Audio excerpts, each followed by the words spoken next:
Tutup aurat mereka. Kita melihat orang yang melakukan kebongkaran. Kita melihat seorang perempuan yang menjual dirinya.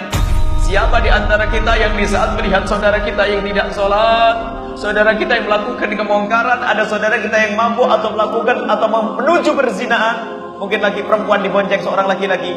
Siapa di antara kita yang di saat melihat mereka lalu hati kita menangis, kemudian menitikkan air mata, lalu menengadahkan tangan, ya Allah, itu umat kekasihmu Nabi Muhammad, berikan bimbingan dan petunjukmu ya Allah. Siapa yang seperti itu?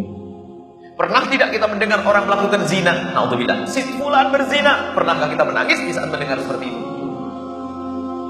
Mana iman kita? Bahkan mungkin karena busuknya hati kita lalu menggunjing, kasihan anaknya Ustaz ya, Ustaz zina dengan siapa? Di mana? Wah. Awas, hati-hati. Pandanglah orang lain dengan mata kasih sayang. Jangan mandang orang lain dengan mata merendahkan. Dan memandang orang lain dengan mata merendahkan menjadi sebab dicabutnya hidayah. Dikisahkan Nabi pernah bercerita, ada dua orang, yang satu di atas gunung ahli ibadah, kerjanya sholat dan puasa, sholat dan puasa. Sampai begitu hebatnya orang tersebut, doanya sampai mendung memayunginya. Ibadah dong, puasa, sholat ibadah. Di tengah pasar sana ada seorang anak muda yang kerjaannya adalah membuat keonaran, kebatilan, mabuk, berjudi, segala macam kejahatan dilakukan. Suatu ketika Allah menghendaki keduanya bertemu, maka sang abid ahli ibadah yang di atas bukit tersebut turun. Bahan makanannya habis, harus beli di pasar. Anak muda yang ada di pasar yang kerjaannya mabuk melakukan kebongkaran itu ternyata kerinduan. Di dalam hatinya ada keinginan bertemu dengan kiai yang di atas bukit. Pokoknya saya pengen ke sana minta doa deh, saya sudah bejat bener, barangkali didoakan saya bisa bener, saya jadi baik. Naiklah sang preman, naiklah sang anak muda yang bejat tersebut, naik ke atas bukit. Sang kiai, sang ustadz yang ahli ibadah turun dari atas bukit. Berpapasanlah mereka berdua di tengah jalan setapak.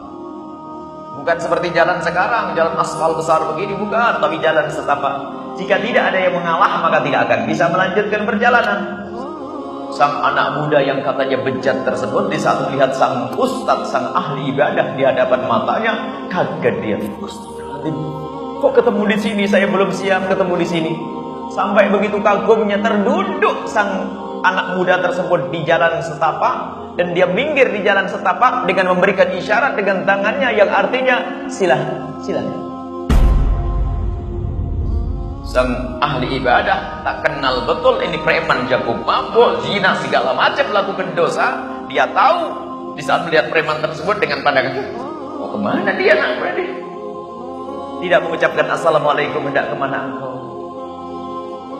Tidak menyapa dengan lembut, apalagi di saat sang anak muda tersebut memberikan isyarat dengan tangannya, begini nih, silakan. Wah, sang ahli ibadah merasa berhak dihormati. Ya memang saya berhak digitukan, dilompati begitu saja, tanpa ada tegur sapa yang baik. Apa sabda Nabi SAW?